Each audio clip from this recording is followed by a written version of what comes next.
ਵਾਹਿਗੁਰੂ ਜੀ ਕਾ ਖਾਲਸਾ ਵਾਹਿਗੁਰੂ ਜੀ ਕੀ ਫਤਿਹ। ਪਰਮ ਸਨਮਾਨਯੋਗ ਸਤਿਗੁਰਾਂ ਦੇ ਹਜ਼ੂਰ ਜੁੜ ਮਿਲ ਬੈਠੇ ਰੱਬ ਰੂਪ ਗੁਰਮੁਖ ਸਤਸੰਗੀ ਜਨ, ਸਤਿਗੁਰੂ ਜੀ ਦੀ ਬਖਸ਼ਿਸ਼ ਮਹਿਰਾਮਤ ਦਾ ਸਦਕਾ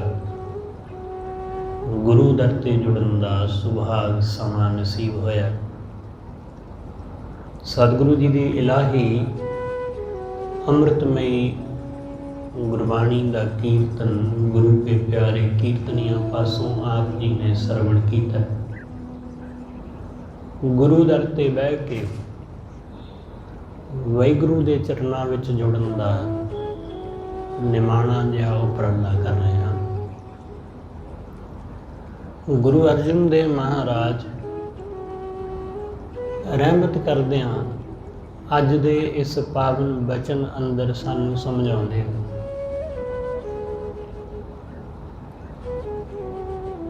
ਕਿ ਇਹ ਤਪਦਾ ਹੋਇਆ ਹਾੜ ਦਾ ਮਹੀਨਾ ਉਹਨਾਂ ਨੂੰ ਤਪਦਾ ਹੋਇਆ ਪ੍ਰਤੀਤ ਹੁੰਦਾ ਹੈ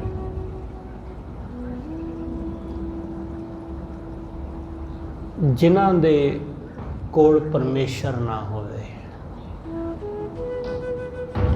ਜਿਨ੍ਹਾਂ ਦੇ ਹਿਰਦੇ ਵਿੱਚ ਵਾਹਿਗੁਰੂ ਨਾ ਹੋਵੇ, ਉਹਨਾਂ ਦੇ ਲਈ ਇਹ ਹਾੜ ਦਾ ਮਹੀਨਾ ਤਪਦਾ ਹੋਇਆ ਹੈ, ਤਪਸ਼ ਨਾਲ ਭਰਿਆ। ਸਤਿਗੁਰੂ ਜੀ ਦੀ ਬਾਣੀ ਵਿੱਚ ਸਤਿਗੁਰੂ ਜੀ ਨੇ ਸਾਨੂੰ ਸਮਝਾਇਆ। ਸਤਿਗੁਰੂ ਕਹਿੰਦੇ ਗੁਰਮੁਖ ਜਨ ਭਗਤ ਜਨ ਉਹ ਉਸਨ ਸੀਤ, ਗਰਮੀ ਤੇ ਸਰਦੀ ਦੋਨਾਂ ਤੋਂ ਹੀ ਮੁਕਤ ਹੁੰਦੇ ਨੇ। ਉਹਨਾਂ ਨੂੰ ਨਾ ਗਰਮੀ ਵਿਆਪਦੀ ਹੈ ਨਾ ਉਹਨਾਂ ਨੂੰ ਸਰਦੀ ਵਿਆਪਦੀ। ਐਸਾ ਨਹੀਂ ਹੈ ਕਿ ਉਹਨਾਂ ਨੂੰ ਗਰਮੀ ਵਿੱਚ ਗਰਮੀ ਨਹੀਂ ਲੱਗਦੀ ਤੇ ਸਰਦੀ ਵਿੱਚ ਸਰਦੀ ਨਹੀਂ ਲੱਗਦੀ। ਉਹਦਾ ਭਾਵ ਇਹ ਹੈ ਕਿ ਗੁਰਮੁਖ ਆਮ ਲੋਕਾਂ ਵਾਂਗ ਉਹ ਸਾਡੇ ਵਾਂਗ ਗਰਮੀ ਵਿੱਚ ਤਪਦਾ ਨਹੀਂ ਜਿਵੇਂ ਅਸੀਂ ਲੋਕ ਤਪੇ ਹੁੰਦੇ ਆ। ਸਰਦੀ ਵਿੱਚ ਉਹ ਸਾਡੇ ਵਾਂਗ ਠੁਰੂ ਠੁਰੂ ਨਹੀਂ ਕਰਦਾ ਫਿਰਦਾ।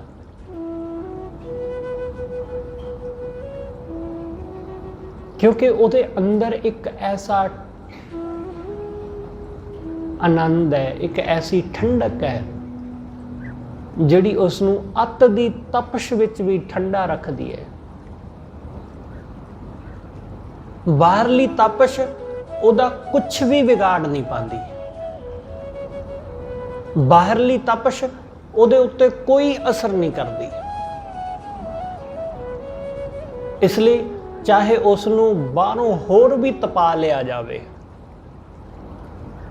ਐਸਾ ਹੋਇਆ ਹੈ ਕਿ ਗੁਰਮੁਖਾਂ ਨੂੰ, ਰੱਬ ਦੇ ਪਿਆਰਿਆਂ ਨੂੰ ਲੋਕਾਂ ਨੇ ਬੜਾ ਤਪਾਉਣ ਦੀ ਕੋਸ਼ਿਸ਼ ਕੀਤੀ ਪਰ ਉਹ ਤਪੇ ਨਹੀਂ।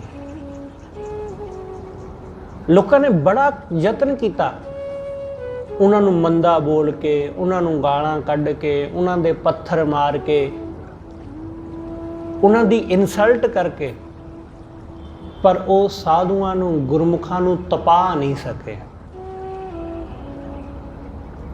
ਉਹ ਤਪਾ ਨਹੀਂ ਸਕੇ ਕਿਉਂਕਿ ਸਾਧੂ ਕੋਲ, ਗੁਰਮੁਖ ਕੋਲ ਕੀ ਹੈ? ਉਹਦੇ ਕੋਲ ਤਾਂ ਮਿਠਾਸ ਹੈ, ਉਹਦੇ ਕੋਲ ਤਾਂ ਨਿਮਰਤਾ ਹੈ। ਉਹ ਉਹੀ ਦੇ ਸਕਦਾ ਹੈ। ਸਾਡੇ ਕੋਲ ਕੜੱਤਣ ਹੈ, ਅਸੀਂ ਜ਼ਹਿਰ ਹੀ ਦੇ ਸਕਦੇ ਹਾਂ ਕਿਉਂਕਿ ਸਾਡੇ ਕੋਲ ਜੋ ਹੁੰਦਾ ਅਸੀਂ ਉਹੀ ਦਿੰਦੇ ਆ ਨਾ। ਜੇ ਸਾਡੇ ਕੋਲ ਕੰਡੇ ਨੇ ਤਾਂ ਅਸੀਂ ਕੰਡੇ ਦੇਵਾਂਗੇ, ਜੇ ਸਾਡੇ ਕੋਲ ਫੁੱਲ ਨੇ ਤਾਂ ਫੁੱਲ ਦੇਵਾਂਗੇ। ਉਸ ਤੋਂ ਉਲਟ ਕਿਵੇਂ ਦੇ ਸਕਦੇ ਹਾਂ? ਸਾਧੂ ਦੇ ਕੋਲ ਤਾਂ ਖਿਮਾ ਹੈ, ਇਸ ਲਈ ਉਹ ਖਿਮਾ ਹੀ ਕਰਦਾ ਹੈ, ਉਹ क्षमा ਹੀ ਕਰਦਾ ਹੈ। ਜਿਵੇਂ ਅੰਬ ਦੇ ਦਰਖਤ ਕੋਲ, ਉਹਦੇ ਕੋਲ ਤਾਂ ਫਲ ਨੇ, ਲੋਕ ਉਹਦੇ ਪੱਥਰ ਮਾਰਨ ਉਹ ਫਲ ਹੀ ਦੇਵੇਗਾ ਅੱਗੋਂ। ਉਹ ਫਲ ਹੀ ਦੇਵੇਗਾ। ਬਿਲਕੁਲ ਐਸਾ ਹੀ ਗੁਰਮੁਖ ਨੂੰ ਲੋਕ ਅੱਗੋਂ ਤਪਾਉਂਦੇ ਨੇ, ਪਰ ਉਹ ਤਪਦਾ ਨਹੀਂ। ਉਹਨੂੰ ਮੰਦਾ ਬੋਲਦੇ ਨੇ, ਉਸ ਮੰਦੇ ਦਾ ਜਵਾਬ ਮੰਦਾ ਬੋਲ ਕੇ ਨਹੀਂ ਦਿੰਦਾ। ਸਤਿਗੁਰੂ ਕਹਿੰਦੇ ਤਪਦੇ ਉਹ ਲੋਕ ਨੇ ਜਿਨ੍ਹਾਂ ਦੇ ਅੰਦਰ ਵਾਹਿਗੁਰੂ ਨਹੀਂ ਹੈ, ਜਿਨ੍ਹਾਂ ਦੇ ਅੰਦਰ ਪਰਮੇਸ਼ਰ ਨਹੀਂ ਹੈ, ਉਹ ਲੋਕ ਤਪੇ ਹੋਏ, ਉਹ ਤਪੇ ਹੋਏ ਨੇ। ਇਸ ਲਈ ਆਪਣੇ ਔਗਣ ਨਹੀਂ ਦੇਖਦੇ, ਉਹ ਦੂਸਰਿਆਂ ਦੇ ਔਗਣਾਂ ਵੱਲ ਵੇਖਦੇ ਰਹਿੰਦੇ ਨੇ।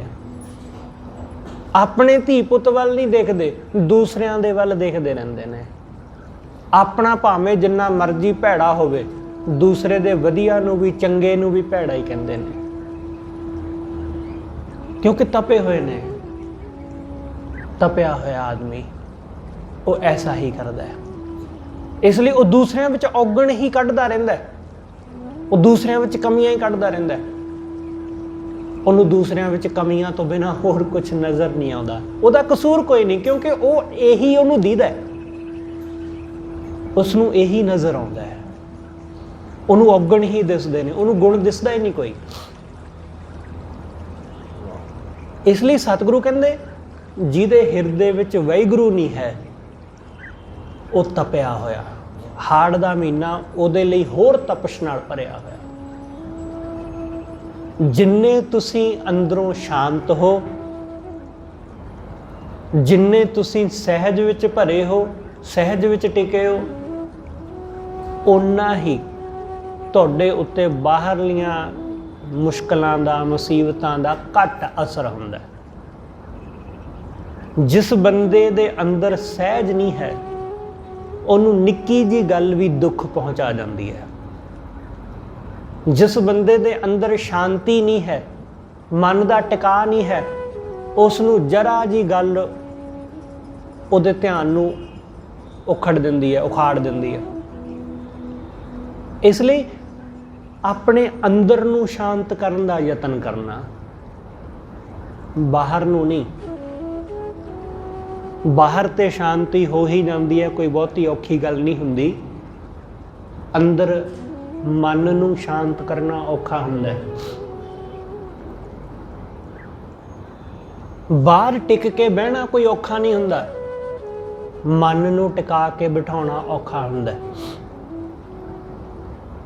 ਬਾਹਰੋਂ ਠੰਡ ਪੈਦਾ ਕਰ ਲੈਣਾ ਕੋਈ ਔਖਾ ਨਹੀਂ ਹੈ। ਤੁਸੀਂ 에ਅਰ ਕੰਡੀਸ਼ਨ AC ਲਾ ਲੋਗੇ, ਬਾਹਰ ਠੰਡ ਹੋ ਜਾਏਗੀ। ਠੰਡਾ ਹੋ ਗਿਆ ਕਮਰਾ, ਘਰ ਪੂਰਾ ਠੰਡਾ ਹੋ ਗਿਆ। ਘਰ ਦੇ ਠੰਡੇ ਹੋਣ ਨਾਲ ਕੋਈ ਫਰਕ ਨਹੀਂ ਪੈਂਦਾ, ਕਮਰੇ ਦੇ ਠੰਡੇ ਹੋਣ ਨਾਲ ਕੋਈ ਫਰਕ ਨਹੀਂ ਪੈਂਦਾ, ਕਿਉਂਕਿ ਆਪ ਦੇ ਮਨ ਅੰਦਰ ਤਾਂ ਅੱਗ ਲੱਗੀ ਪਈ ਹੈ। ਮਨ ਤਪਿਆ ਪਿਆ ਹੈ। ਇਸ ਲਈ ਠੰਡੀ ਥਾਂ ਰਹਿ ਕੇ ਵੀ ਲੋਕ ਸੜੇ ਹੋਏ, ਖਿਜੇ ਹੋਏ ਇਸ ਤਰ੍ਹਾਂ ਦੇ ਹੀ ਨੇ, ਕਿਉਂਕਿ ਮਨ ਅਸ਼ਾਂਤ ਹੈ। ਮਨ ਸ਼ਾਂਤ ਨਹੀਂ ਹੈ, ਮਨ ਨੂੰ ਟਿਕਾ ਨਹੀਂ ਹੈ। ਇਸ ਲਈ ਮਨ ਨੂੰ ਟਿਕਾ ਉਦੋਂ ਤੱਕ ਆਉਂਦਾ ਨਹੀਂ ਹੈ ਜਦੋਂ ਤੱਕ ਉਹ ਮਿਲ ਨਹੀਂ ਜਾਂਦਾ, ਜਦੋਂ ਤੱਕ ਉਹਦੇ ਨਾਲ ਸਾਂਝ ਨਹੀਂ ਪੈ ਜਾਂਦੀ। ਤੇ ਜਿਨ੍ਹਾਂ ਦੇ ਅੰਦਰ ਤਪਸ਼ ਹੈ, ਸਤਿਗੁਰੂ ਕਹਿੰਦੇ ਉਹ ਇੱਧਰ ਉੱਧਰ ਖੱਜਲ ਹੁੰਦੇ ਫਿਰਦੇ ਨੇ, ਉਹ ਇੱਧਰ ਉੱਧਰ ਖੱਜਲ ਹੁੰਦੇ ਫਿਰਦੇ ਨੇ।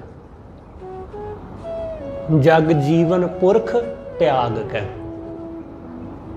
ਜਗਤ ਦੇ ਮਾਲਕ, ਜਗਤ ਨੂੰ ਜੀਵਨ ਦੇਣ ਵਾਲੇ ਵਾਹਿਗੁਰੂ ਨੂੰ ਤਿਆਗ ਕੇ ਮਾਨਸ ਸੰਧੀ ਆਸ, ਮਾਨਸ ਦੀ, ਬੰਦੇ ਦੀ ਆਸ ਲਾਈ ਬੈਠੇ ਨੇ।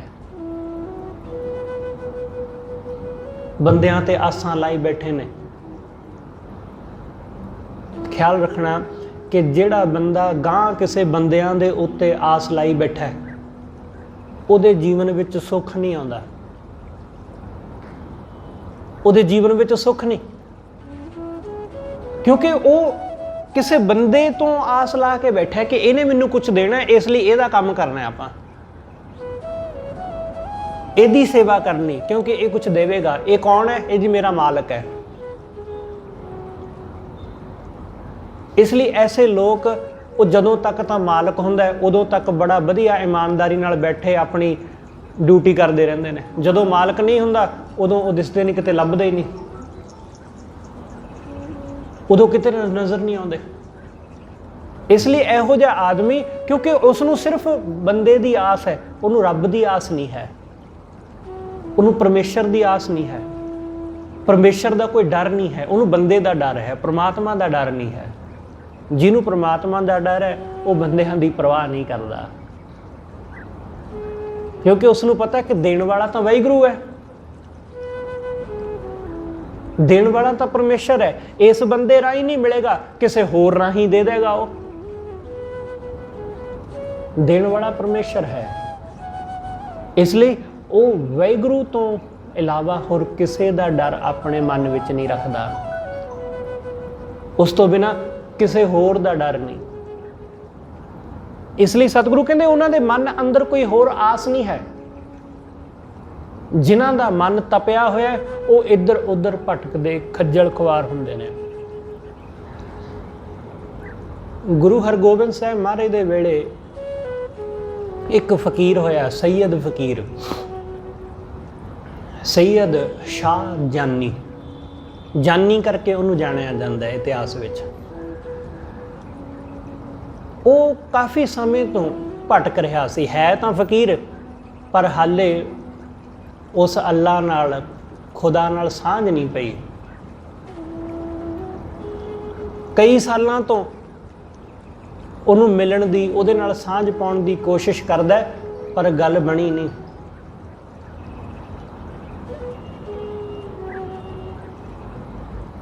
ਭਟਕਦਾ ਇੱਧਰ ਉੱਧਰ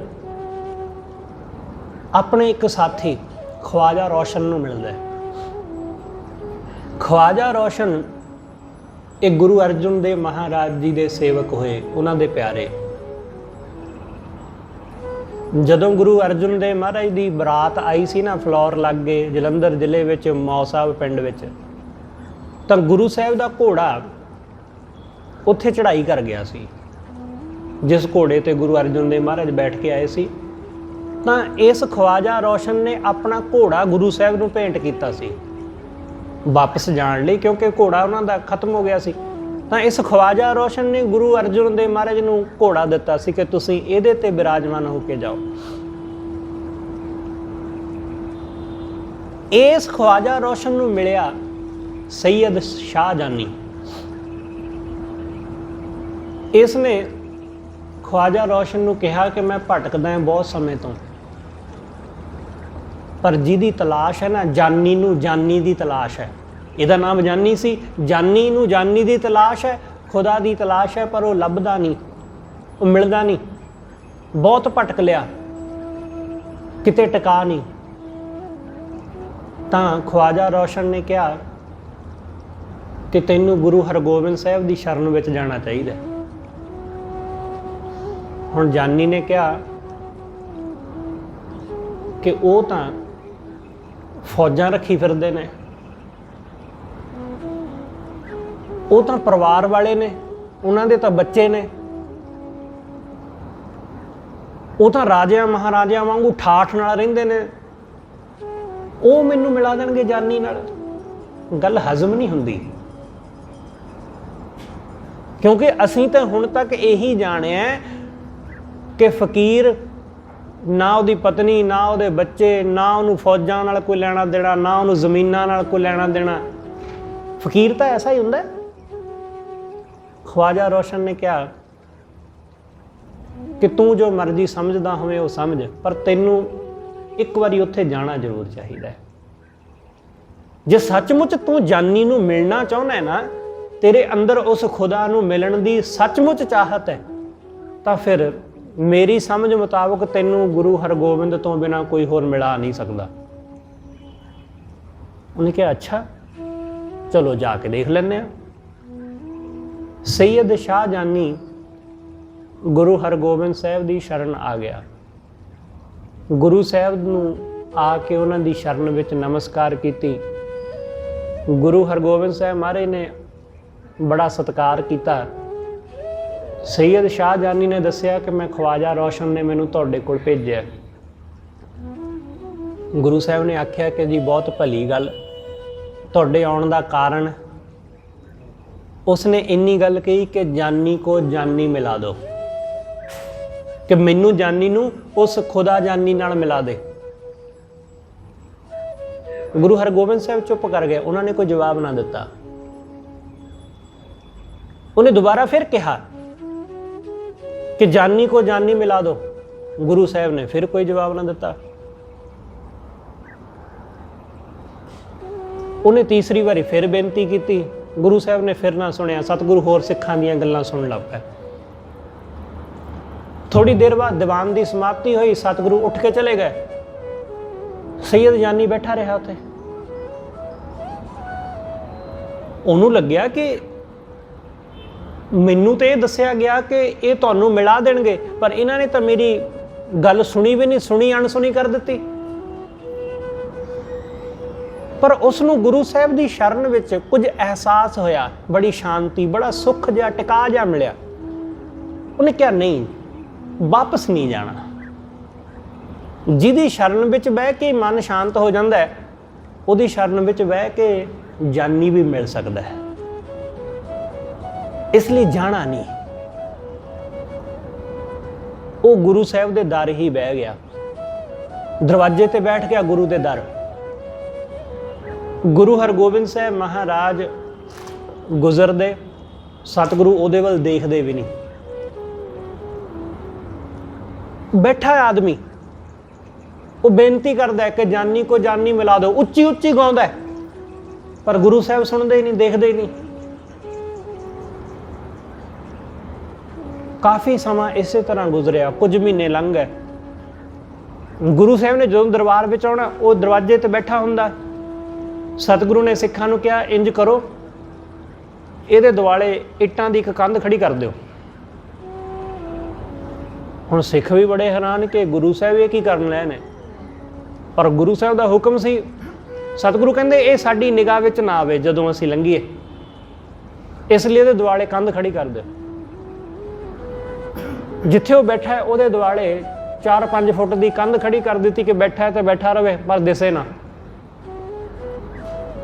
कंध खड़ी कर दी, वो फिर भी उत्थे बैठा रहा, फिर भी बैठा रहा। थोड़ा समा होर गुजर गया, उत्थे बैठा उन्होंने कोई ना कोई खाण वास्ते दे जांदा जां लंगर विचों प्रशादा छक लैंदा, पर वो गुरु का दर छड्ड के नहीं गया। सतगुरु की बाणी का वचन है ना कि अब हम चली ठाकुर पै हार, जब हम शरण प्रभु की आई, राख प्रभु भावें मार। कोई भला कहो भावें बुरा कहो, हम तन दियो है ढार। उसने गुरु साहब की इस गल दे उत्ते पूरा पहरा दिता। एक दिन वो उच्ची उच्ची गा रहा है, तो गुरु हरगोबिंद साहब ने कहा कि इनू कहो कि कुछ नहीं हासिल होना, एवें गल्लां उच्ची उच्ची रौला पाउण नाल कुछ नहीं मिलने वाला। सिखां ने आके कहा कि गुरु साहब ने इंज कहा, वो कहंदा कोई नहीं, गुरु की मौज है,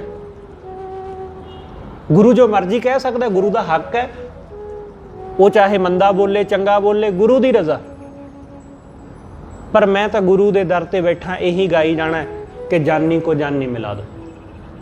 एक दिन गुरु साहब ने पैसों की एक थैली एक सिख नूं दित्ती ते कहा कि जाओ ये सैयद जानी नूं दे दिओ। उन्होंने कहा पैसे लैते जा अपने घर नूं।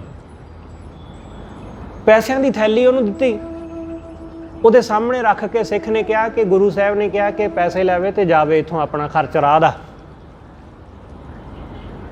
उन्हें पैसों की थैली वाल देखा भी नहीं, वो अपनी मस्ती विच लगा होया गाउण।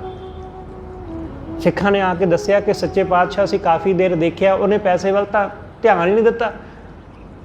उन्हें पैसों की थैली नूं देखा तक नहीं, चुकना तो दूर की गल सी। कुछ समा होर गुजर गया, वो पैसों की थैली उत्थे पई रही, उन्हें उन्होंने छेड़िया तक नहीं। कुछ दिन गुजरे तो सतगुरु ने कहा कि जानी नूं कहो कि जे सचमुच वो अपने जानी नूं मिलना चाहता है, उन्होंने कहो कि जाके दरिया 'च छाल मार देवे। ਜਾਨੀ ਨੂੰ ਜਿਵੇਂ ਦੱਸਿਆ ਉੱਤੇ ਚਾਹ ਚੜ ਗਿਆ ਉਸ ਨੂੰ ਕਿ ਇਹੀ ਤਾਂ ਮੈਂ ਚਾਹੁੰਦਾ ਕਿ ਉਸ ਜਾਨੀ ਨੂੰ ਮਿਲਣਾ। ਜੇ ਮਰ ਕੇ ਹੀ ਉਹਨੂੰ ਮਿਲਿਆ ਜਾਂਦਾ ਤਾਂ ਚਲੋ ਠੀਕ ਹੈ, ਇੰਜੀ ਸਹੀ। ਉਹ ਦੌੜ ਗਿਆ, ਉਹ ਸੁਣਦਿਆਂ ਸਾਰੀ ਦੌੜ ਗਿਆ ਪਾਣੀ ਵੱਲ ਨੂੰ, ਦਰਿਆ ਵੱਲ ਨੂੰ ਭੱਜਾ ਜਾਂਦਾ ਹੈ, ਰਾਵੀ ਵੱਲ ਨੂੰ ਦੌੜਦਾ ਜਾਂਦਾ। ਸਿੱਖਾਂ ਨੇ ਆ ਕੇ ਖਬਰ ਦਿੱਤੀ, ਸਤਿਗੁਰੂ ਜੀ ਜਿਵੇਂ ਤੁਸੀਂ ਕਿਹਾ ਸੀ ਅਸੀਂ ਉਵੇਂ ਉਹਨੂੰ ਕਿਹਾ। ਉਹਨੂੰ ਤੇ ਚਾਹ ਚੜ ਗਿਆ ਕਿ ਜਿਵੇਂ ਉਹਨੂੰ ਜਾਨੀ ਸੱਚਮੁੱਚ ਮਿਲ ਗਿਆ ਹੋਵੇ। ਉਹ ਤਾਂ ਭੱਜ ਗਿਆ ਦਰਿਆ ਵੱਲ ਨੂੰ। ਸਤਿਗੁਰੂ ਨੇ ਕਿਹਾ ਜਾਓ ਘੋੜਿਆਂ ਤੇ ਉਹਦੇ ਮਗਰ ਜਾਓ। ਜਦੋਂ ਉਹ ਦਰਿਆ 'ਚ ਛਾਲ ਮਾਰੇ ਨਾ ਤਾਂ ਉਹਨੂੰ ਕੱਢ ਕੇ ਲੈ ਆਉਣਾ। ਉਹ ਦਰਿਆ ਵਿੱਚ ਛਾਲ ਮਾਰ ਦਿੱਤੀ ਉਹਨੇ, ਜਾ ਕੇ ਛਾਲ ਮਾਰੀ, ਉਹਨੂੰ ਕੱਢ ਕੇ ਸਿੱਖ ਲੈ ਕੇ ਆਏ, ਗੁਰੂ ਸਾਹਿਬ ਜੀ ਦੇ ਹਜ਼ੂਰ ਲਿਆਂਦਾ ਗਿਆ। ਗੁਰੂ ਹਰਗੋਬਿੰਦ ਸਾਹਿਬ ਮਹਾਰਾਜ ਜੀ ਨੇ ਆਖਿਆ ਕਿ ਅੱਜ ਜਾਨੀ ਨੂੰ ਜਾਨੀ ਮਿਲ ਗਿਆ। ਕਿਉਂਕਿ ਜਦੋਂ ਤੱਕ ਬੰਦੇ ਦੀ ਮੈਂ ਨਹੀਂ ਨਾ ਮਿਟਦੀ ਉਦੋਂ ਤੱਕ ਜਾਨੀ ਨਹੀਂ ਮਿਟਦਾ। ਸਤਿਗੁਰੂ ਕਹਿੰਦੇ ਤੇਰੇ ਦੁਆਲੇ ਕੰਧ ਖੜੀ ਕਰਨ ਦਾ ਮਤਲਬ ਇਹ ਸੀ ਕਿ ਇਸ ਤਰ੍ਹਾਂ ਹੋ ਜਾ ਕਿ ਜਿਵੇਂ ਹੋਏ ਹੀ ਨਾ, ਕਿ ਨਾ ਨਜ਼ਰ ਆਉਣ ਦਾ ਮਤਲਬ। ਸਤਿਗੁਰੂ ਕਹਿੰਦੇ ਅਸੀਂ ਕਿਹਾ ਕਿ ਨਜ਼ਰ ਨਾ ਆਵੇ, ਨਾ ਨਜ਼ਰ ਆਉਣ ਦਾ ਮਤਲਬ ਕਿ ਦਿਖਾਈ ਨਾ ਦੇਵੇ ਕਿ ਹੈ ਨਹੀਂ, ਬੈਠਾ ਹੋਇਆ ਵੀ ਨਜ਼ਰ ਨਾ ਆਵੇ, ਮਤਲਬ ਹਉਮੈ ਨਹੀਂ ਹੈ। ਜਿਸ ਦਿਨ ਸਾਡੇ ਅੰਦਰੋਂ ਹੰਕਾਰ ਮਿਟ ਜਾਂਦਾ ਹੈ, ਸਾਡੀ ਮੈਂ ਮਿਟ ਜਾਂਦੀ ਹੈ, ਸਤਿਗੁਰੂ ਕਹਿੰਦੇ ਜਾਨੀ ਨਾਲ ਸਾਂਝ ਉਸ ਦਿਨ ਪੈਂਦੀ ਹੈ। ਇਸ ਲਈ ਉਹਦੀ ਭਟਕਣਾ ਮਿਟ ਗਈ। ਜਦੋਂ ਉਹਨੇ ਸਾਰੇ ਦਰ ਛੱਡ ਦਿੱਤੇ ਤੇ ਗੁਰੂ ਦਾ ਦਰ ਇੱਕ ਪੜ ਲਿਆ ਬਸ, ਉਸ ਦਿਨ ਜਾਨੀ ਨੂੰ ਜਾਨੀ ਮਿਲਿਆ। ਸਤਿਗੁਰੂ ਕਹਿੰਦੇ ਜਿਹੜੇ ਬੰਦੇ ਜਗ ਜੀਵਨ ਨੂੰ ਤਿਆਗ ਕੇ ਮਾਨਸ ਦੀ ਆਸ ਵਿੱਚ ਪੈ ਜਾਂਦੇ ਨੇ ਉਹਨਾਂ ਨੂੰ ਕਿਤੋਂ ਕੁਛ ਹਾਸਲ ਨਹੀਂ ਹੁੰਦਾ। ਜਗ ਜੀਵਨ ਪੁਰਖ ਤਿਆਗ ਕੈ ਮਾਨਸ ਸੰਧੀ ਆਸ, ਦੋਇ ਭਾਏ ਵਿਗੁਚੀਐ। ਮਾਇਆ ਦੇ ਮੋਹ ਵਿੱਚ ਜਿਹੜੇ ਬੰਦੇ ਉਲਝਦੇ ਨੇ ਉਹ ਵਿਗੁਚਦੇ ਨੇ, ਖਪਦੇ ਨੇ, ਖੁਆਰ ਹੁੰਦੇ ਨੇ, ਉਹਨਾਂ ਨੂੰ ਕੁਛ ਹਾਸਲ ਨਹੀਂ ਹੁੰਦਾ। ਜਿਹੜੇ ਮਾਇਆ ਵਿੱਚ ਉਲਝਦੇ ਨੇ, ਸਤਿਗੁਰੂ ਕਹਿੰਦੇ ਦੋਇ ਭਾਏ, ਵਾਹਿਗੁਰੂ ਤੋਂ ਬਿਨਾਂ ਕਿਸੇ ਹੋਰ ਚੀਜ਼ ਵਿੱਚ ਲੱਗ ਗਏ। ਉਹ ਕੁਛ ਵੀ ਹੋ ਸਕਦਾ ਹੈ। ਪਰਮੇਸ਼ਰ ਤੋਂ ਬਿਨਾਂ ਜੋ ਵੀ ਹੈ ਉਹ ਦੂਸਰਾ ਹੈ। ਇੱਕ ਪਰਮੇਸ਼ਰ ਹੈ, ਇੱਕ ਤੋਂ ਬਿਨਾਂ ਜੋ ਵੀ ਹੈ ਉਹ ਦੂਸਰਾ। ਵਾਹਿਗੁਰੂ ਤੋਂ ਬਿਨਾਂ ਮਾਇਆ, ਧੀਆਂ ਪੁੱਤ, ਪਰਿਵਾਰ, ਪੈਸਾ, ਦੌਲਤ, ਸ਼ੌਹਰਤ, ਜੋ ਕੁਛ ਵੀ, ਰੂਪ ਰੰਗ, ਸਭ ਦੂਸਰਾ। ਜਿਹੜਾ ਦੂਸਰੇ ਵਿੱਚ ਉਲਝ ਗਿਆ ਤੇ ਦੂਸਰੇ ਵਿੱਚ ਉਲਝ ਕੇ ਇੱਕ ਨੂੰ ਭੁੱਲ ਜਾਂਦਾ ਹੈ, ਸਤਿਗੁਰੂ ਕਹਿੰਦੇ ਉਹ ਵਿਗੁਚਦਾ ਹੈ, ਉਹ ਖੁਆਰ ਹੁੰਦਾ, ਉਹਨੂੰ ਕਦੇ ਸੁੱਖ ਹਾਸਲ ਨਹੀਂ ਹੁੰਦਾ। ਸਤਿਗੁਰੂ ਕਹਿੰਦੇ ਦੋਇ ਭਾਏ ਵਿਗੁਚੀਐ, ਗਲ ਪਈਸ ਜਮ ਕੀ ਫਾਸ। ਜਮ ਦੀ ਫਾਹੀ ਗਲ ਵਿੱਚ ਪੈ ਜਾਂਦੀ ਉਹਨਾਂ ਦੇ ਜਿਹੜੇ ਵਾਹਿਗੁਰੂ ਨੂੰ ਤਿਆਗ ਕੇ ਹੋਰ ਪਾਸੇ ਉਲਝ ਜਾਂਦੇ ਨੇ, ਜਿਹੜੇ ਕਾਮ ਕ੍ਰੋਧ ਵਿੱਚ ਫਸੇ ਰਹਿੰਦੇ ਨੇ, ਜਿਹੜੇ ਈਰਸ਼ਾ ਨਫ਼ਰਤ ਵਿੱਚ ਉਲਝੇ ਰਹਿੰਦੇ ਨੇ, ਜਿਹੜੇ ਮੈਂ ਮੇਰੀ ਵਿੱਚ ਫਸੇ ਰਹਿੰਦੇ ਨੇ। ਸਤਿਗੁਰੂ ਕਹਿੰਦੇ ਉਹ ਖੁਆਰ ਹੁੰਦੇ ਨੇ। ਜਿਹਾ ਬੀਜੈ ਸੋ ਲੁਣੈ। ਜੋ ਅਸੀਂ ਬੀਜਦੇ ਹਾਂ ਉਹੀ ਲੁਣਨਾ ਹੁੰਦਾ, ਵੱਢਣਾ। ਜੋ ਅਸੀਂ ਬੀਜਦੇ ਹਾਂ ਉਹੀ ਅਸੀਂ ਵੱਢਦੇ ਹਾਂ। ਸਾਨੂੰ ਉਹੀ ਪ੍ਰਾਪਤ ਹੁੰਦਾ ਹੈ ਜੋ ਅਸੀਂ ਬੀਜਿਆ। ਇਸ ਲਈ ਸਾਡੇ ਕਰਮ ਦਾ ਅੱਗੋਂ ਪ੍ਰਤੀਕਰਮ ਸਾਨੂੰ ਮਿਲਦਾ ਹੈ, ਸਾਡੇ ਐਕਸ਼ਨ ਦਾ ਅੱਗੋਂ ਰਿਐਕਸ਼ਨ ਮਿਲਦਾ ਹੈ। ਕਿਉਂਕਿ ਕੁਦਰਤ ਦਾ ਇਹੀ ਨਿਯਮ ਹੈ ਕਿ ਜੋ ਤੁਸੀਂ ਦੇਵੋਗੇ ਤੁਹਾਨੂੰ ਉਹੀ ਪਰਤ ਕੇ ਮਿਲੇਗਾ, ਉਹ ਵੱਧ ਕੇ ਮਿਲਦਾ। ਐਸਾ ਹੀ ਹੁੰਦਾ ਨਾ ਕਿ ਅਸੀਂ ਕਣਕ ਦਾ ਇੱਕ ਦਾਣਾ ਬੀਜਦੇ ਹਾਂ ਤੇ ਉਸ ਇੱਕ ਦਾਣੇ ਤੋਂ ਕਈ ਦਾਣੇ ਮਿਲਦੇ ਨੇ। ਇਹ ਤੇ ਹੈ ਨਹੀਂ ਕਿ ਇੱਕ ਬਦਲੇ ਇੱਕ ਹੀ ਮਿਲਦਾ। ਐਸਾ ਹੀ ਹੈ ਕਿ ਜਦੋਂ ਅਸੀਂ ਕੁਛ ਵੀ ਇਸ ਕੁਦਰਤ ਵਿੱਚ ਦਿੰਦੇ ਹਾਂ ਤਾਂ ਉਹ ਸਾਨੂੰ ਵੱਧ ਕੇ ਮਿਲਦਾ ਹੈ। ਕੰਡੇ ਦਿੰਦੇ ਹਾਂ ਤਾਂ ਸਾਨੂੰ ਹਜ਼ਾਰਾਂ ਗੁਣਾ ਕੰਡੇ ਵੱਧ ਕੇ ਮਿਲਦੇ ਨੇ। ਦੁੱਖ ਦਿੰਦੇ ਹਾਂ ਕਿਸੇ ਨੂੰ ਤਾਂ ਸਾਨੂੰ ਹਜ਼ਾਰਾਂ ਗੁਣਾ ਦੁੱਖ ਵੱਧ ਕੇ ਮਿਲਦਾ ਹੈ। ਐਸਾ ਹੀ ਹੈ ਨਾ, ਜਦੋਂ ਕੋਈ ਬੰਦਾ ਦਾਨ ਕਰਦਾ ਹੈ ਤਾਂ ਉਸ ਮਨ ਵਿੱਚ ਕਾਮਨਾ ਕੀ ਰੱਖਦਾ ਕਿ ਵੱਧ ਕੇ ਮਿਲੇ। ਸਤਿਗੁਰੂ ਕਹਿੰਦੇ ਦੇ ਦੇ ਮੰਗੈ ਸਹਿਸਾ ਗੁਣਾ, ਕਿ ਦੇ ਕੇ ਮੰਗਦਾ ਹਜ਼ਾਰ ਗੁਣਾ ਮੰਗਦਾ। ਬਿਲਕੁਲ ਐਸਾ ਹੀ ਜੋ ਵੀ ਅਸੀਂ ਦਿੰਦੇ ਹਾਂ, ਚਾਹੇ ਚੰਗਾ ਦਈਏ ਚਾਹੇ ਮੰਦਾ, ਪਾਪ ਕਰੀਏ ਚਾਹੇ ਪੁੰਨ, ਕੁਛ ਵੀ ਜੋ ਵੀ ਇਸ ਜਹਾਨ ਨੂੰ ਦੇਵੋਗੇ ਉਹ ਵੱਧ ਕੇ ਮਿਲੇਗਾ। ਉਹ ਵੱਢਣਾ ਹੀ ਪਵੇਗਾ, ਫਿਰ ਉਹ ਕਿਸੇ ਹੋਰ ਨੇ ਨਹੀਂ ਵੱਢਣਾ। ਉਹ ਸਾਨੂੰ ਹੀ ਵੱਢਣਾ ਪੈਣਾ ਹੈ। ਉਹ ਕਿਸੇ ਹੋਰ ਨੇ ਨਹੀਂ ਭੁਗਤਣਾ, ਉਹ ਅਸੀਂ ਹੀ ਭੁਗਤਣਾ ਜੋ ਸਾਡੇ ਮੱਥੇ ਲਿਖਿਆ ਹੋਇਆ। ਜਿਹਾ ਬੀਜੈ ਸੋ ਲੁਣੈ, ਮੱਥੈ ਜੋ ਲਿਖਿਆਸ, ਰੈਣ ਵਿਹਾਣੀ ਪਛਤਾਣੀ। ਸਤਿਗੁਰੂ ਕਹਿੰਦੇ ਜ਼ਿੰਦਗੀ ਰੂਪੀ ਰਾਤ ਜਿਹੜੀ ਹੈ ਉਹ ਇਸੇ ਤਰ੍ਹਾਂ ਗੁਜ਼ਰ ਜਾਂਦੀ ਹੈ। ਇਸੇ ਤਰ੍ਹਾਂ ਜਦੋਂ ਲੰਘ ਜਾਂਦੀ ਹੈ ਫਿਰ ਬੰਦਾ ਪਛਤਾਉਂਦਾ ਹੈ। ਪਛਤਾਵਾ ਪਹਿਲਾਂ ਨਹੀਂ ਹੁੰਦਾ, ਪਛਤਾਵਾ ਹਮੇਸ਼ਾ ਬਾਅਦ ਵਿੱਚ ਹੁੰਦਾ ਜਦੋਂ ਸਮਾਂ ਗੁਜ਼ਰ ਜਾਂਦਾ। ਪਹਿਲਾਂ ਤੇ ਬੰਦੇ ਨੂੰ ਲੱਗਦਾ ਕਿ ਹਾਲੇ ਬਥੇਰਾ ਸਮਾਂ ਪਿਆ। ਜਿਵੇਂ ਕੋਈ ਵਿਦਿਆਰਥੀ, ਕੋਈ ਸਟੂਡੈਂਟ ਕਹੇ ਕਿ ਹਾਲੇ ਤਾਂ ਜੀ ਮਹੀਨਾ ਪਿਆ ਪੇਪਰਾਂ 'ਚ, ਪੜ੍ਹ ਲਵਾਂਗੇ, ਕੋਈ ਐਡੀ ਗੱਲ ਨਹੀਂ। ਪਰ ਜਿਸ ਦਿਨ ਉਹਦਾ ਪੇਪਰ ਹੁੰਦਾ, ਐਗਜ਼ਾਮ ਹੁੰਦਾ, ਉਸ ਦਿਨ ਉਹਨੂੰ ਜਦੋਂ ਲਿਖਣਾ ਕੁਛ ਨਹੀਂ ਨਾ ਆਉਂਦਾ ਤਾਂ ਫਿਰ ਉਹਨੂੰ ਪਛਤਾਵਾ ਹੁੰਦਾ ਹੈ ਕਿ ਪੜ੍ਹਿਆ ਤਾਂ ਮੈਂ ਆ ਵੀ ਸੀ, ਇਹ ਵੀ ਕੁਐਸਚਨ ਮੈਨੂੰ ਪਤਾ ਹੈ, ਪਰ ਆਉਂਦਾ ਨਹੀਂ। ਉਹ ਪਛਤਾਉਂਦਾ ਹੈ ਫਿਰ। ਬਿਲਕੁਲ ਐਸਾ ਹੀ ਸਾਡਾ ਸਭ ਦਾ ਜੀਵਨ ਹੈ ਕਿ ਸਾਨੂੰ ਲੱਗਦਾ ਕਿ ਹਾਲੇ ਬਥੇਰਾ ਸਮਾਂ ਹੈ, ਹਾਲੇ ਬਹੁਤ ਵਕਤ ਹੈ, ਛਕ ਲਵਾਂਗੇ ਅੰਮ੍ਰਿਤ, ਹੋ ਜਾਵਾਂਗੇ ਗੁਰੂ ਵਾਲੇ, ਹਾਲੇ ਦੇਖ ਤਾਂ ਲਈਏ ਦੁਨੀਆ, ਹਾਲੇ ਖਾ ਪੀ ਲਈਏ, ਹਾਲੇ ਹੰਢਾ ਤਾਂ ਲਈਏ। ਸਾਰੀ ਜ਼ਿੰਦਗੀ ਇੰਜ ਹੀ ਸਾਡੀ ਕਰਦਿਆਂ ਲੰਘ ਜਾਂਦੀ ਤੇ ਅਖੀਰ ਜਦੋਂ ਮੌਤ ਆਉਂਦੀ ਹੈ ਤਾਂ ਫਿਰ ਪਛਤਾਉਣਾ ਹੀ ਪੈਂਦਾ ਹੈ, ਫਿਰ ਪਛਤਾਵਾ ਪੱਲੇ ਰਹਿ ਜਾਂਦਾ। ਸਤਿਗੁਰੂ ਕਹਿੰਦੇ ਰੈਣ ਵਿਹਾਣੀ, ਰੈਣ ਬੀਤ ਗਈ, ਪਛਤਾਣੀ, ਫਿਰ ਪਛਤਾਵਾ ਪੱਲੇ ਰਹਿ ਗਿਆ। ਉੱਠ ਚਲੀ ਗਈ ਨਿਰਾਸ਼, ਫਿਰ ਨਿਰਾਸ਼ ਹੋ ਕੇ, ਉਦਾਸ ਹੋ ਕੇ ਬੰਦਾ ਇਸ ਦੁਨੀਆ ਤੋਂ ਤੁਰ ਜਾਂਦਾ ਹੈ। ਉਦਾਸੀ ਨਾਲ, ਕਿਉਂਕਿ ਹੁਣ ਹੈ ਪੱਲੇ ਕੁਛ ਨਹੀਂ ਬਚਿਆ। ਹੁਣ ਉਦਾਸ ਹੀ ਹੋਵਾਂਗੇ, ਪਰੇਸ਼ਾਨ ਹੀ ਹੋਵਾਂਗੇ। ਜਿਨ ਕੋ ਸਾਧੂ ਭੇਟੀ ਹੈ ਸੋ ਦਰਗਾ ਹੋਏ ਖਲਾਸ। ਜਿਨ੍ਹਾਂ ਨੂੰ ਗੁਰੂ ਮਿਲ ਪਿਆ, ਜਿਨ੍ਹਾਂ ਨੂੰ ਗੁਰੂ ਸਾਧੂ ਮਿਲ ਪਿਆ, ਸਤਿਗੁਰੂ ਕਹਿੰਦੇ ਉਹ ਖਲਾਸ ਹੋ ਗਏ। ਖਲਾਸ ਮਤਲਬ ਮੁਕਤ, ਉਹਨਾਂ ਦੀ ਮੁਕਤੀ ਹੋ ਗਈ। ਗੁਰੂ ਨਾਲ ਜੁੜ ਕੇ ਹੀ ਮੁਕਤੀ ਹੁੰਦੀ ਹੈ। ਗੁਰੂ ਹੀ ਬੰਧਨਾਂ ਤੋਂ ਮੁਕਤ ਕਰਦਾ ਹੈ। ਗੁਰੂ ਤੋਂ ਬਿਨਾਂ ਬੰਧਨ ਕੱਟੇ ਨਹੀਂ ਜਾਂਦੇ। ਮਾਇਆ ਦੇ ਬੰਧਨ ਐਸੇ ਨੇ, ਇਹਦੇ ਵਿੱਚ ਫਸ ਤਾਂ ਅਸੀਂ ਆਪ ਜਾਂਦੇ ਆ, ਪਰ ਇਹਦੇ ਵਿੱਚੋਂ ਨਿਕਲਣਾ ਆਪਣੇ ਵੱਸ ਨਹੀਂ ਹੁੰਦਾ। ਸਤਿਗੁਰੂ ਗੁਰੂ ਅਰਜਨ ਦੇਵ ਮਹਾਰਾਜ ਕਹਿੰਦੇ ਨਾ, ਸਤਿਗੁਰੂ ਕਹਿੰਦੇ ਜੇ ਜਾਣਤ ਆਪਨ ਆਪ ਬਚੈ। ਜੇ ਸੱਚਮੁੱਚ ਬਚਣਾ ਜਾਣਦਾ ਹੋਵੇ ਤਾਂ ਆਪਣੇ ਆਪ ਬਚ ਕਿਉਂ ਨਾ ਜਾਵੇ। ਅਸੀਂ ਨਹੀਂ ਬਚ ਪਾਉਂਦੇ ਕਿਉਂਕਿ ਮਾਇਆ ਦਾ ਮੋਹ ਐਸਾ ਹੈ, ਮਾਇਆ ਦੇ ਬੰਧਨ ਐਸੇ ਨੇ, ਇਹ ਐਸੀ ਭੂਲ ਭੁਲਈਆ ਹੈ ਕਿ ਜਿਹਦੇ ਵਿੱਚ ਅੰਦਰ ਪ੍ਰਵੇਸ਼ ਕਰਨਾ ਬਹੁਤ ਸੌਖਾ ਹੈ, ਬਾਹਰ ਨਿਕਲਣਾ ਬੜਾ ਔਖਾ ਹੈ। ਇਹ ਤਾਂ ਕੋਈ ਬਾਹਰੋਂ ਆਵਾਜ਼ ਦਿੰਦਾ ਹੈ, ਇਹ ਕੋਈ ਸਾਨੂੰ ਦੱਸਦਾ ਕਿ ਆਹ ਰਾਹ ਹੈ, ਫਿਰ ਨਿਕਲ ਪਾਉਂਦੇ ਹਾਂ ਅਸੀਂ। ਇਸ ਲਈ ਗੁਰੂ ਖਲਾਸੀ ਕਰਾਉਂਦਾ।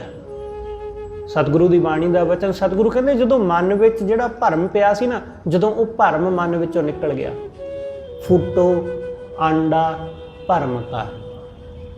ਜਦੋਂ ਭਰਮ ਦਾ ਆਂਡਾ, ਜੋ ਭਰਮ ਦਾ ਗੁਬਾਰ ਸੀ ਨਾ ਮਨ ਵਿੱਚ ਬਣਿਆ, ਉਹ ਜਦੋਂ ਮਿਟ ਗਿਆ, ਉਹ ਟੁੱਟ ਗਿਆ, ਮਨੈ ਭਇਆ ਪ੍ਰਗਾਸ, ਤਾਂ ਮਨ ਵਿੱਚ ਚਾਨਣ ਹੋਇਆ, ਤਾਂ ਸੋਝੀ ਆਈ, ਸਮਝ ਆਈ।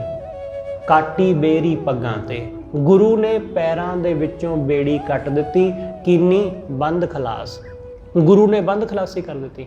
ਕਾਟੀ ਬੇਰੀ ਪੱਗਾਂ ਤੇ, ਗੁਰ ਕੀਨੀ ਬੰਦ ਖਲਾਸ। ਬੰਧਨਾਂ ਤੋਂ ਖਲਾਸੀ ਦਵਾ ਦਿੱਤੀ, ਮੁਕਤੀ। ਇਸ ਲਈ ਖਿਆਲ ਰੱਖਣਾ ਕਿ ਲੋਕ ਬੰਧਨਾਂ ਵਿੱਚ ਵੱਜ ਜਾਂਦੇ ਨੇ। ਲੋਕ ਸਿਰਫ ਤੇ ਸਿਰਫ ਲੋਹੇ ਦੀਆਂ ਜੰਜੀਰਾਂ ਨੂੰ ਹੀ ਜੰਜੀਰਾਂ ਸਮਝਦੇ ਨੇ, ਲੋਹੇ ਦੀਆਂ ਹੱਥਕੜੀਆਂ ਨੂੰ ਹੀ ਹੱਥਕੜੀਆਂ ਸਮਝਦੇ ਨੇ। ਸੋਨੇ ਦੀਆਂ ਹੱਥਕੜੀਆਂ ਨੂੰ ਲੋਕ ਕਦੇ ਹੱਥਕੜੀਆਂ ਨਹੀਂ ਸਮਝਦੇ, ਉਹਨਾਂ ਨੂੰ ਗਹਿਣੇ ਜਾਣ ਲੈਂਦੇ ਨੇ। ਸੋਨੇ ਦੀਆਂ ਜੰਜੀਰਾਂ ਨੂੰ ਲੋਕ ਗਹਿਣਾ ਸਮਝ ਲੈਂਦੇ ਨੇ। ਐਸੇ ਹੀ ਹਾਂ ਅਸੀਂ ਲੋਕ, ਸਾਡਾ ਮਨ ਐਸਾ ਹੀ ਹੈ।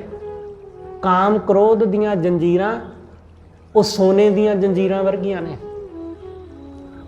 ਬੰਦੇ ਨੂੰ ਲੱਗਦਾ ਹੈ ਕਿ ਇਹਨੂੰ ਤਿਆਗ ਕੇ ਗੁਜ਼ਾਰਾ ਨਹੀਂ ਹੋਣਾ, ਇਹਨੂੰ ਛੱਡ ਕੇ ਸਰਨਾ ਨਹੀਂ। ਇਸ ਲਈ ਲੋਕ ਬਾਹਰ ਦੀਆਂ ਜੰਜੀਰਾਂ ਛੱਡਦੇ ਨੇ, ਜਿਹੜੀਆਂ ਹੱਥਾਂ ਨੂੰ ਪਈਆਂ, ਪੈਰਾਂ ਨੂੰ ਪਈਆਂ, ਉਹਨਾਂ ਨੂੰ ਤਿਆਗਣਾ ਚਾਹੁੰਦੇ ਨੇ। ਖਿਆਲ ਰੱਖਣਾ ਕਿ ਬਾਹਰ ਦੀਆਂ ਜੰਜੀਰਾਂ ਤਾਂ ਟੁੱਟ ਹੀ ਜਾਂਦੀਆਂ, ਕੋਈ ਬਹੁਤੀ ਵੱਡੀ ਗੱਲ ਨਹੀਂ ਹੈ, ਉਹ ਤਾਂ ਟੁੱਟ ਹੀ ਜਾਂਦੀਆਂ। ਜੇਲ੍ਹ ਵਿੱਚੋਂ ਬੰਦੇ ਨੂੰ ਛੁਡਾ ਹੀ ਲਿਆ ਜਾਂਦਾ, ਛੁੱਟ ਹੀ ਜਾਵੇਗਾ ਉਹ ਥੋੜੇ ਸਮੇਂ ਬਾਅਦ। ਪਰ ਮਨ ਜਿਸ ਜੇਲ੍ਹ ਵਿੱਚ ਕੈਦ ਹੈ, ਕਾਮ ਕ੍ਰੋਧ ਦੀ ਜੇਲ੍ਹ, ਲੋਭ ਮੋਹ ਦੀ ਜੇਲ੍ਹ, ਉਹਦੇ ਵਿੱਚੋਂ ਮਨ ਨੂੰ ਛਡਾਉਣਾ ਬਹੁਤ ਔਖਾ ਹੈ। ਸਾਰੀ ਜ਼ਿੰਦਗੀ ਉਸ ਕੈਦ ਵਿੱਚ ਹੀ ਗੁਜ਼ਰ ਜਾਂਦੀ ਹੈ ਤੇ ਬੰਦੇ ਨੂੰ ਪਤਾ ਹੀ ਨਹੀਂ ਲੱਗਦਾ ਕਿ ਮੈਂ ਕੈਦ ਵਿੱਚ ਹਾਂ। ਸਾਰੀ ਜ਼ਿੰਦਗੀ ਕਾਮ ਕ੍ਰੋਧ ਵਿੱਚ ਵੱਜਿਆਂ ਹੀ ਗੁਜ਼ਰ ਜਾਂਦੀ ਹੈ ਤੇ ਬੰਦੇ ਨੂੰ ਪਤਾ ਨਹੀਂ ਲੱਗਦਾ ਕਿ ਮੈਂ ਕਾਮ ਕ੍ਰੋਧ ਦੇ ਬੰਧਨ ਵਿੱਚ ਵੱਜਾ ਹੋਇਆ। ਸਤਿਗੁਰੂ ਕਹਿੰਦੇ ਇਸ ਬੰਧਨ ਤੋਂ, ਇਸ ਕੈਦ ਤੋਂ ਗੁਰੂ ਆਜ਼ਾਦ ਕਰਾਉਂਦਾ ਹੈ, ਗੁਰੂ ਮੁਕਤ ਕਰਦਾ ਹੈ, ਗੁਰੂ ਛਡਾਉਂਦਾ ਇਸ ਕੈਦ ਤੋਂ। ਇਸ ਕਰਕੇ ਸਤਿਗੁਰੂ ਕਹਿੰਦੇ ਗੁਰੂ ਨੇ ਰਹਿਮਤ ਕੀਤੀ, ਜਿਨ੍ਹਾਂ ਨੂੰ ਗੁਰੂ ਮਿਲ ਪਿਆ ਤੇ ਸਾਰੇ ਛੁੱਟਦੇ ਵੀ ਨਹੀਂ ਹੈ। ਇਹ ਵੀ ਮਤਾਂ ਜਾਣਨਾ ਕਿ ਸਾਰਿਆਂ ਦਾ ਛੁਟਕਾਰਾ ਹੋ ਜਾਂਦਾ ਜਿਹੜੇ ਗੁਰੂ ਨਾਲ ਜੁੜਦੇ ਨਹੀਂ। ਗੁਰੂ ਦੇ ਦਰ ਤੇ ਆਉਂਦੇ ਬਹੁਤ ਸਾਰੇ ਲੋਕ ਨੇ, ਪਰ ਗੁਰੂ ਨਾਲ ਕੋਈ ਕੋਈ ਜੁੜਦਾ ਹੈ, ਕੋਈ ਕੋਈ ਜੁੜਦਾ ਹੈ, ਕੋਈ ਕੋਈ ਹੈ ਜਿਹੜਾ ਬੰਧਨਾਂ ਤੋਂ ਖਲਾਸੀ ਪਾ ਪਾਉਂਦਾ ਹੈ, ਕੋਈ ਕੋਈ। ਇਸ ਲਈ ਸਤਿਗੁਰੂ ਕਹਿੰਦੇ ਜਿਨ ਕੋ ਸਾਧੂ ਭੇਟੀ ਹੈ ਸੋ ਦਰਗਾਹ ਹੋਏ ਖਲਾਸ। ਉਹ ਵਾਹਿਗੁਰੂ ਦੀ ਦਰਗਾਹ ਵਿੱਚ ਵੀ ਛੁੱਟ ਗਏ ਤੇ ਇੱਥੇ ਵੀ ਛੁੱਟ ਗਏ। ਜਿਹੜਾ ਇਸ ਸੰਸਾਰ ਵਿੱਚ ਮਾਇਆ ਤੋਂ ਮੁਕਤ ਹੋ ਗਿਆ ਉਹ ਫਿਰ ਵਾਹਿਗੁਰੂ ਦੇ ਦਰ ਵੀ ਮੁਕਤ ਹੋਵੇਗਾ। ਉਹਦੇ ਕੋਲੋਂ ਫਿਰ ਲੇਖਾ ਨਹੀਂ ਪੁੱਛਿਆ ਜਾਂਦਾ। ਇਸ ਲਈ ਸਤਿਗੁਰੂ ਕਹਿੰਦੇ ਕਰ ਕਿਰਪਾ ਪ੍ਰਭ ਆਪਣੀ ਤੇਰੇ ਦਰਸ਼ਨ ਹੋਏ ਪਿਆਸ। ਹੇ ਸੱਚੇ ਪਾਤਸ਼ਾਹ ਆਪਣੀ ਕਿਰਪਾ ਕਰ, ਆਪਣੀ ਰਹਿਮਤ ਕਰ ਕਿ ਤੇਰੇ ਦਰਸ਼ਨਾਂ ਦੀ ਪਿਆਸ ਜਿਹੜੀ ਹੈ ਇਹ ਲੱਗੀ ਰਹੇ। ਤੇਰੇ ਦਰਸ਼ਨ ਹੋਏ ਪਿਆਸ, ਕਿਉਂਕਿ ਜੇ ਪਿਆਸ ਹੀ ਨਹੀਂ ਪੈਦਾ ਹੋਈ ਤਾਂ ਫਿਰ ਪਾਣੀ ਦੀ ਇੱਛਾ ਕਿੱਥੋਂ ਹੋਣੀ ਹੈ? ਪਾਣੀ ਵੱਲ ਨੂੰ ਅਸੀਂ ਜਾਵਾਂਗੇ ਕਿਉਂ? ਪਿਆਸ ਪੈਦਾ ਹੋਵੇਗੀ ਤਾਂ ਹੀ ਤੇ ਪਾਣੀ ਵੱਲ ਨੂੰ ਜਾਵਾਂਗੇ। ਹੁਣ ਤੁਸੀਂ ਵੇਖੋ ਕਿ ਗਰਮੀ ਦੇ ਵਿੱਚ ਥੋੜੀ ਥੋੜੀ ਦੇਰ ਬਾਅਦ ਅਸੀਂ ਪਾਣੀ ਪੀਂਦੇ ਰਹਿੰਦੇ ਹਾਂ। ਸਰਦੀ ਵਿੱਚ ਅਸੀਂ ਪਾਣੀ ਨਹੀਂ ਪੀਂਦੇ, ਬਹੁਤਾ ਨਹੀਂ ਪੀਂਦੇ, ਥੋੜਾ ਬਹੁਤ ਕਿਤੇ ਖਾਣਾ ਖਾਣ ਲੱਗੇ ਮਾੜਾ ਮੋਟਾ ਪੀ ਲਿਆ, ਬਸ ਪੀ ਲਿਆ। ਉਸ ਵੇਲੇ ਸਾਨੂੰ ਮਹਿਸੂਸ ਹੀ ਨਹੀਂ ਹੁੰਦਾ ਕਿ ਪਾਣੀ ਨੂੰ, ਸਰੀਰ ਨੂੰ ਪਾਣੀ ਦੀ ਲੋੜ ਹੈ। ਲੋੜ ਹੁੰਦੀ ਹੈ ਪਰ ਮਹਿਸੂਸ ਨਹੀਂ ਹੁੰਦਾ, ਕਿਉਂਕਿ ਸਰੀਰ ਵਿੱਚੋਂ ਉਹਨਾਂ ਪਸੀਨਾ ਨਿਕਲਦਾ ਨਹੀਂ, ਉਹਨਾਂ ਪਾਣੀ ਸਰੀਰ ਵਿੱਚੋਂ ਬਾਹਰ ਨਹੀਂ ਆਉਂਦਾ। ਇਸ ਕਰਕੇ ਸਰਦੀ ਵਿੱਚ ਸਰੀਰ ਨੂੰ ਪਾਣੀ ਪੀਣ ਦੀ ਬਹੁਤੀ ਲੋੜ ਮਹਿਸੂਸ ਨਹੀਂ ਹੁੰਦੀ। ਗਰਮੀ ਵਿੱਚ ਜਿਵੇਂ ਜਿਵੇਂ ਗਰਮੀ ਲੱਗਦੀ ਹੈ, ਮੂੰਹ ਸੁੱਕਦਾ, ਬੰਦਾ ਪਾਣੀ ਮੰਗਦਾ ਬਾਰ-ਬਾਰ। ਜਦੋਂ ਪਿਆਸ ਲੱਗਦੀ ਹੈ ਪਾਣੀ ਤਾਂ ਹੀ ਮੰਗਿਆ ਜਾਂਦਾ ਹੈ, ਬਿਨਾਂ ਪਿਆਸ ਤੋਂ ਕਦੇ ਕੋਈ ਪਾਣੀ ਨਹੀਂ ਪੀਂਦਾ ਹੈ। ਸਤਿਗੁਰੂ ਕਹਿੰਦੇ ਬਿਲਕੁਲ ਐਸਾ ਹੀ ਜਦੋਂ ਤੱਕ ਵਾਹਿਗੁਰੂ ਦੇ ਦਰਸ਼ਨਾਂ ਦੀ ਪਿਆਸ ਨਾ ਲੱਗੇ ਉਦੋਂ ਤੱਕ ਉਸ ਪ੍ਰਮਾਤਮਾ ਵੱਲ ਜਾਣ ਦੀ ਇੱਛਾ ਹੀ ਨਹੀਂ ਪੈਦਾ ਹੁੰਦੀ, ਉਹਦੇ ਵੱਲ ਕੋਈ ਤੁਰਦਾ ਹੀ ਨਹੀਂ, ਉਸ ਪਰਮੇਸ਼ਰ ਵੱਲ ਨੂੰ ਕੋਈ ਨਹੀਂ ਜਾਂਦਾ ਉਦੋਂ ਤੱਕ ਜਦੋਂ ਤੱਕ ਉਹਦੀ ਇੱਛਾ ਨਾ ਮਨ ਵਿੱਚ ਉੱਠੇ। ਇਸ ਲਈ ਹੈ ਸੱਚੇ ਪਾਤਸ਼ਾਹ ਕਿਰਪਾ ਕਰ, ਘੱਟੋ ਘੱਟ ਮੇਰੇ ਅੰਦਰ ਉਹਦੇ ਦਰਸ਼ਨਾਂ ਦੀ ਪਿਆਸ ਤਾਂ ਪੈਦਾ ਹੋ ਜਾਏ। ਉਹਦਾ ਦਰਸ਼ਨ ਮਿਲੇ ਜਾਂ ਨਾ ਮਿਲੇ ਇਹ ਬਾਅਦ ਦੀ ਗੱਲ ਹੈ, ਇਹ ਵੱਖਰੀ ਗੱਲ ਹੈ, ਪਰ ਘੱਟੋ ਘੱਟ ਉਹਦੀ ਇੱਛਾ ਤਾਂ ਹੋਵੇ ਨਾ। ਕਿਉਂਕਿ ਕੱਲ ਨੂੰ ਤੁਸੀਂ ਇਹ ਤਾਂ ਕਹਿ ਸਕੋਗੇ ਕਿ ਮੇਰੇ ਅੰਦਰ ਤਾਂ ਪਿਆਸ ਸੀ, ਤੂੰ ਹੀ ਨਹੀਂ ਮਿਲਿਆ। ਮੈਂ ਤਾਂ ਮਿਲਣਾ ਚਾਹੁੰਦਾ ਸੀ, ਮੇਰੇ ਅੰਦਰ ਤਾਂ ਪਿਆਸ ਸੀ ਤੇਰੀ ਬਹੁਤ, ਪਰ ਤੂੰ ਹੀ ਨਹੀਂ ਮਿਲ ਸਕਿਆ ਤੇ ਮੇਰੇ ਕੋਲ ਸਮਾਂ ਘੱਟ ਸੀ, ਮੈਂ ਮਰ ਗਿਆ। ਕੱਲ ਨੂੰ ਰੱਬ ਦੇ ਘਰ ਜਾ ਕੇ ਕਹਿ ਤਾਂ ਸਕੋਗੇ। ਸਾਡੇ ਅੰਦਰ ਪਿਆਸ ਹੀ ਨਹੀਂ ਹੈ ਤਾਂ ਉਹਨੂੰ ਕਵਾਂਗੇ ਕਿ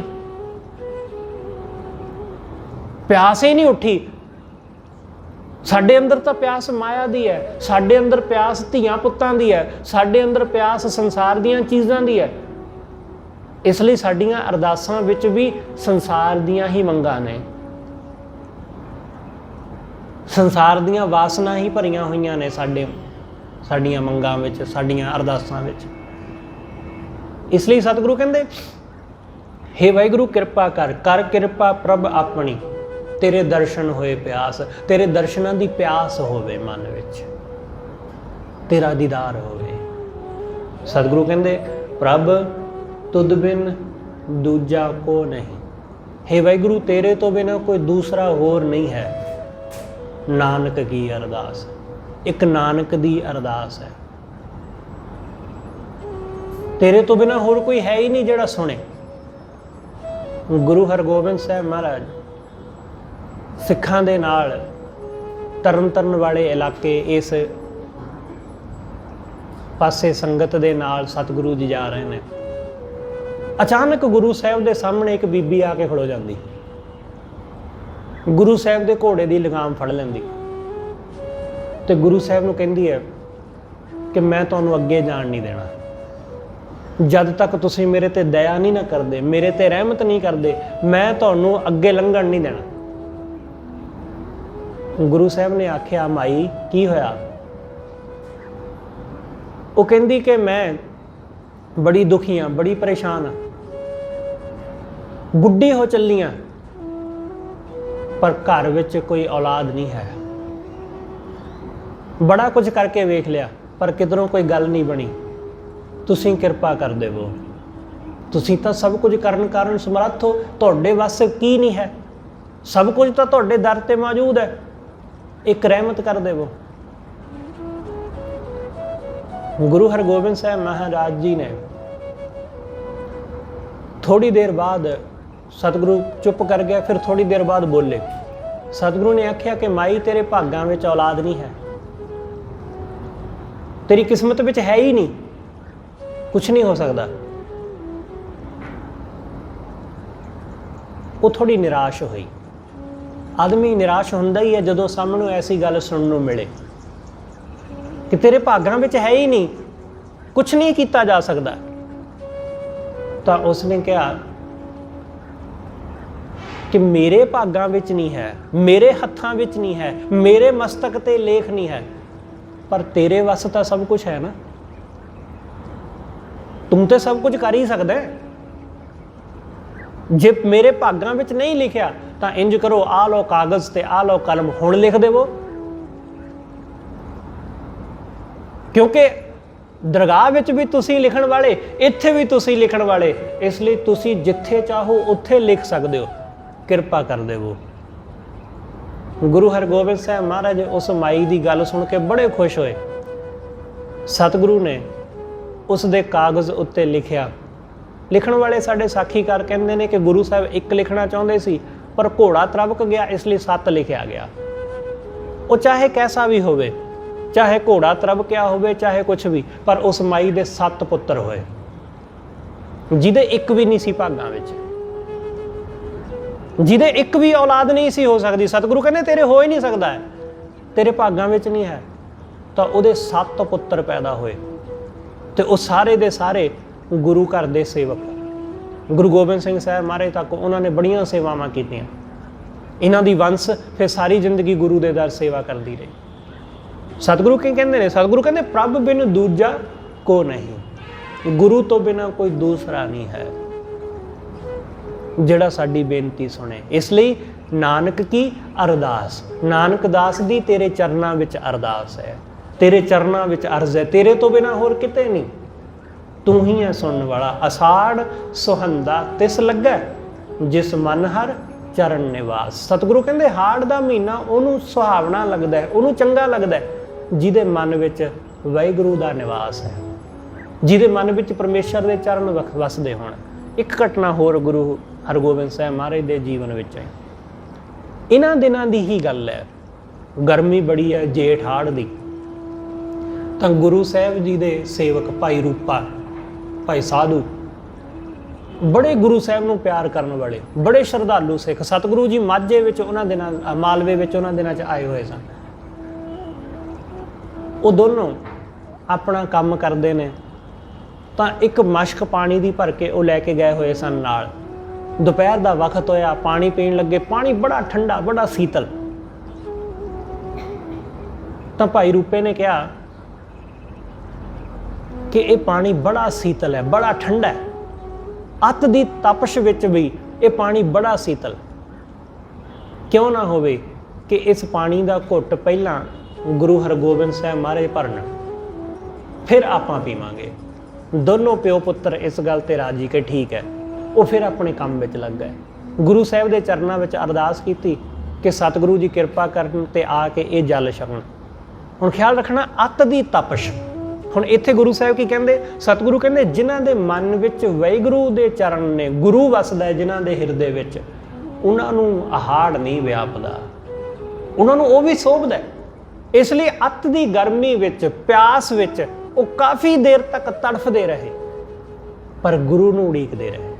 इसलिए बाहरली तपश उन्हां दे अंदर दे प्रेम नूं नहीं घटा सकी, उन्हां दे अंदर दे प्रेम नूं नहीं घटा सकी, ते गुरु नूं भी फिर मजबूर होकर आउणा पिया।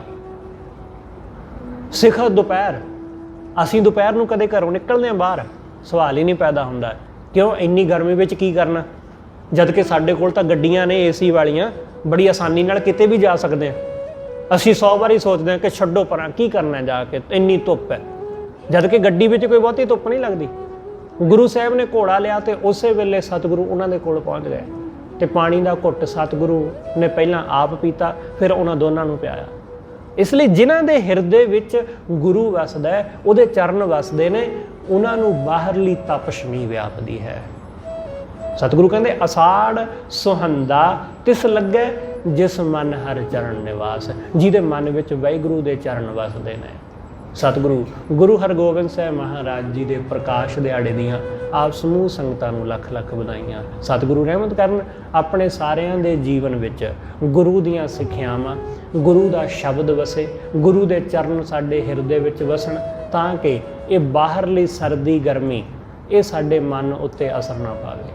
ਕਿਉਂਕਿ ਜਦੋਂ ਸਾਡਾ ਮਨ ਸ਼ਾਂਤ ਹੁੰਦਾ ਹੈ ਤਾਂ ਬਾਹਰਲੀਆਂ ਚੀਜ਼ਾਂ ਦਾ ਕੋਈ ਅਸਰ ਨਹੀਂ ਹੁੰਦਾ। ਸਤਿਗੁਰੂ ਇਹ ਰਹਿਮਤ ਸਾਰਿਆਂ ਤੇ ਕਰੇ। ਹੋਈਆਂ ਭੁੱਲਾਂ ਲਈ ਖਿਮਾ ਸਤਿਗੁਰੂ ਜੀ, ਅਤੇ ਆਪ ਸਰਬੱਤ ਸੰਗਤ ਬਖਸ਼ਣਯੋਗ। ਭੁੱਲਾਂ ਨਾ ਚਿਤਾਰਦੇ ਹੋਏ ਆਖੋ ਜੀ ਵਾਹਿਗੁਰੂ ਜੀ ਕਾ ਖਾਲਸਾ, ਵਾਹਿਗੁਰੂ ਜੀ ਕੀ ਫਤਿਹ।